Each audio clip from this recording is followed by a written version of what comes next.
Good morning student.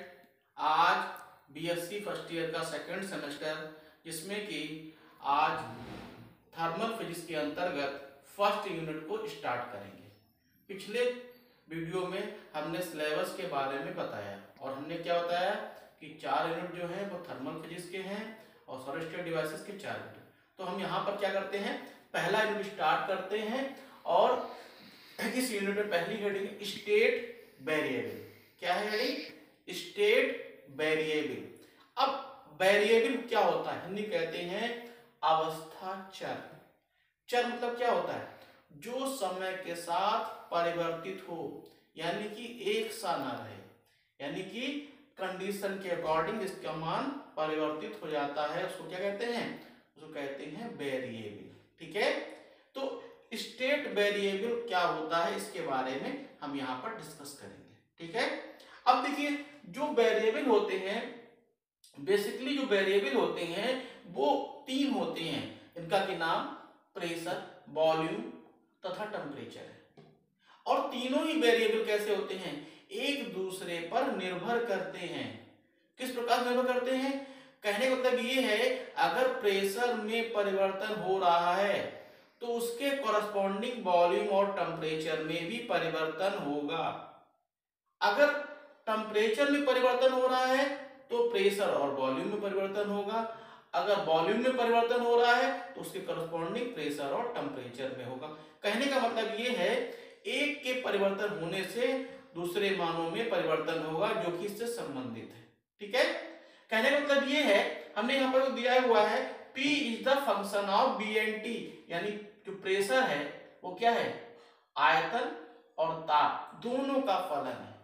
और किसी भी कंटेनर में गैस के रूप में भरे हुए हैं तो इनका प्रेशर, वॉल्यूम, टेम्परेचर क्या है? अगर पिस्टन दबाया जाएगा तो क्या हो जाएगा? इनके मान में परिवर्तन होगा। तो P क्या है? P the function of B and T. ऐसे ही टेम्परेचर T क्या है? फंक्शन किसका है? P और B का, यानी कि प्रेशर और वॉल्यूम का फलन है। कहने का मतलब टेम्परेचर चेंज होने पर क्या हो जाएगा? प्रेशर और वॉल्यूम में क्या हो जाएगा? परिवर्तन होगा। इसी क्रम में क्या होता है, अगर वॉल्यूम हमारा है तो वॉल्यूम क्या होता है? प्रेशर और टेम्परेचर के मान पर निर्भर करता है, यानी कि एक के मान में परिवर्तन होगा तो इसके कॉरस्पॉन्डिंग क्या हो जाएगा? वॉल्यूम के मान में परिवर्तन होगा। ठीक है, देखिए यहाँ पर जैसे कि एक हमने यहाँ पर क्या किया, एक सिस्टम लिया, एक निकाय लिया। इसमें क्या है? वर्किंग सब्सटेंस क्या है? ये गैस के रूप में भरा हुआ है। क्या है?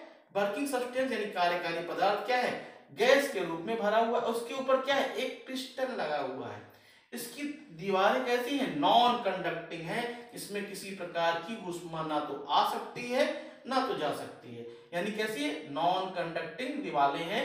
क्योंकि अगर नॉन कंडक्टिंग नहीं होगी तो क्या हो जाएगा? इसका टेम्परेचर क्या हो जाएगा? इस दीवार के बाहर रिलीज हो जाएगा। इसलिए दीवारें नॉन कंडक्टिंग होनी चाहिए। ठीक है, अब हमने क्या किया, इसका जो प्रेशर, वॉल्यूम, प्रेशर क्या है? P1, वॉल्यूम क्या है? V1, टेम्परेचर क्या है? T1, और क्या है इसमें? क्या है? N1 जो है, जो इसमें मॉलिक्यूल्स है उनकी संख्या है, यानी N1 मोल जो है वो क्या है? अणुओं की संख्या है। ये अवस्था क्या है? ये अवस्था फर्स्ट है, यानी पहली अवस्था में P1, V1, T1 और N1 था। जैसे ही इसके ऊपर क्या है? पिस्टन को लगाया गया, पिस्टन द्वारा या तो भार को बढ़ाया जा रहा है या तो भार को घटाया जा रहा है। जब पिस्टन के ऊपर साइड से भार को बढ़ाएंगे तो पिस्टन नीचे की ओर जाएगा, और अगर भार कम करेंगे पिस्टन क्या हो जाएगा? ऊपर की ओर जाएगा। दोनों ही अवस्थाओं में क्या होगा? परिवर्तन होगा। जब पिस्टन नीचे की ओर जाएगा तो सीधी सी बात है, इसके वॉल्यूम में क्या हो जाएगा? उसका आयतन में क्या हो जाएगा? कमी आएगी।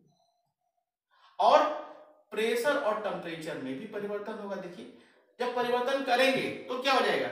इसका प्रेशर P2 हो गया, वॉल्यूम V2 हो गया, टेम्परेचर T2 हो गया, और जो अणुओं की संख्या है वो N1 से क्या होगी? N2 हो गई। कहने का मतलब ये है, इसमें क्या एक अवस्था से दूसरी अवस्था में परिवर्तन हुआ। अब देखिए, जो यहाँ पर P1, V1, T1 ये हमारे क्या है? ये स्टेट वेरिएबल है, एक अवस्था के स्टेट वेरिएबल है। इसमें जो N1 है या N2 है, ये क्या है? ये इस गैस कंटेनर भरे हुए अणुओं की संख्या है। ठीक है, तो ये हमारा क्या हुआ, यानी कि जो P और BT है ये कहलाते हैं स्टेट वेरिएबल, जो एक दूसरे के ऊपर निर्भर करते हैं। ठीक है, इसी में अगली हेडिंग है state of a system. State यानी किसी भी निकाय की अवस्था। अब बात आती है सिस्टम किसे कहते हैं, निकाय किसे कहते हैं। निकाय की यह बात आती है कोई भी सिस्टम हो इसमें कि एक प्रकार की वस्तुओं को रखा जाता है, वो कहलाता है सिस्टम। एक हमने अपने आप में यूनिक सिस्टम है, इसके अंतर्गत एक प्रकार की वस्तुओं को अरेंज किया जाता है, वो कहलाता है सिस्टम। उसमें किसी दूसरे प्रकार की वस्तु को नहीं रख सकते हैं। ठीक है, जैसे कॉलेज है, कॉलेज में क्या है, कॉलेज में पढ़ाई होती है, वहां पर क्या होता है, वहां पर क्या है, प्रिंसिपल है, टीचर है, कॉलेज स्टाफ है, बच्चे हैं, ये सब क्या है, उस सिस्टम के अभिन्न अंग हैं।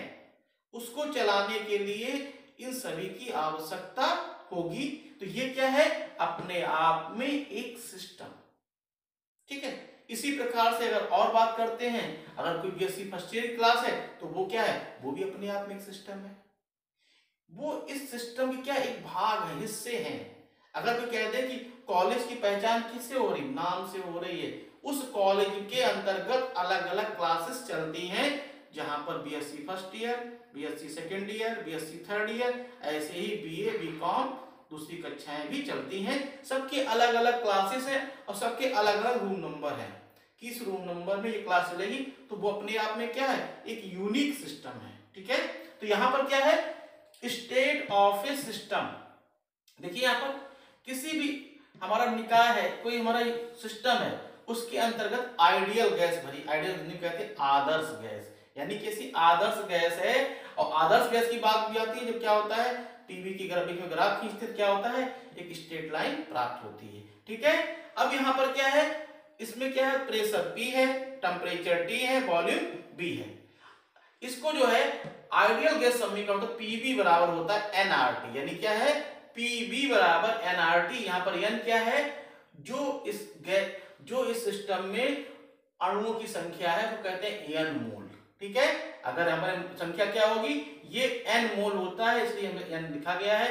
अगर यही इसी को हम काइनेटिक एनर्जी फार्मूले के रूप में लिखें तो E बराबर क्या होगा, 3/2 RT। ये हमारा क्या होता है, ये जो है इसी के अंतर्गत क्या करते हैं, हम reduction of Boyle's law, temperature Boyle's law, Charles law, Graham diffusion law, इन सबको रिड्यूस करते हैं अगर हम काइनेटिक एनर्जी के फॉर्म में इसका उपयोग करते हैं। और एक पॉपुलर फार्मूला है PV बराबर 1/3 mn/v², उसी की सहायता से E बराबर 3/2 kT।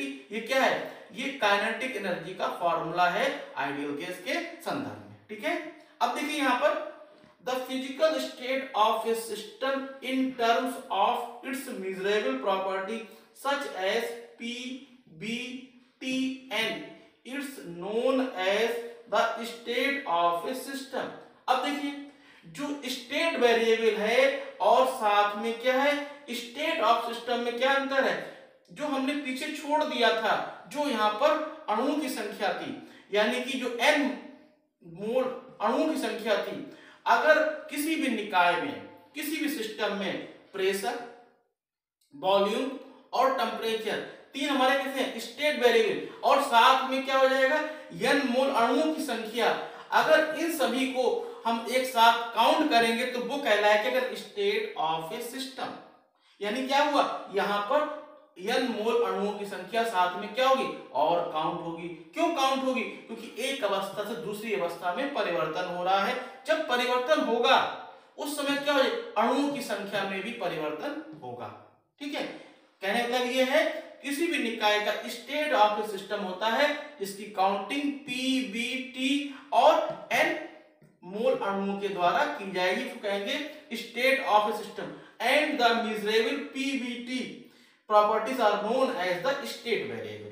कहने का मतलब ये है जो हमारा प्रेशर, वॉल्यूम, टेम्परेचर है वो क्या होगा, स्टेट वेरिएबल कहलाएगा। ठीक है, कहने का मतलब ये है जब भी कोई क्वेश्चन पूछा जाता है, कोई एमसीक्यू पूछा जाता है, अगर वहां पर पूछता है कि स्टेट वेरिएबल किसे कहते हैं तो सीधे क्या कहेंगे, PVT, pressure volume temperature is known as state variable and state of system PVT and N number of molecules, इनकी संख्या जो होगी ये क्या कहलाएगा, स्टेट ऑफ ए सिस्टम।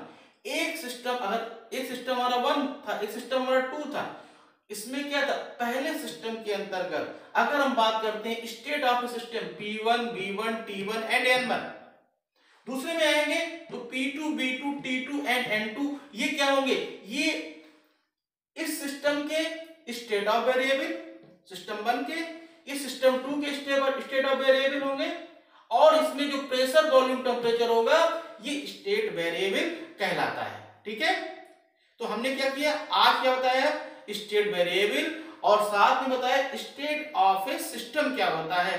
आगे इसी सीरीज में फिर कंटिन्यू करेंगे। आज के लिए बस इतना ही, धन्यवाद।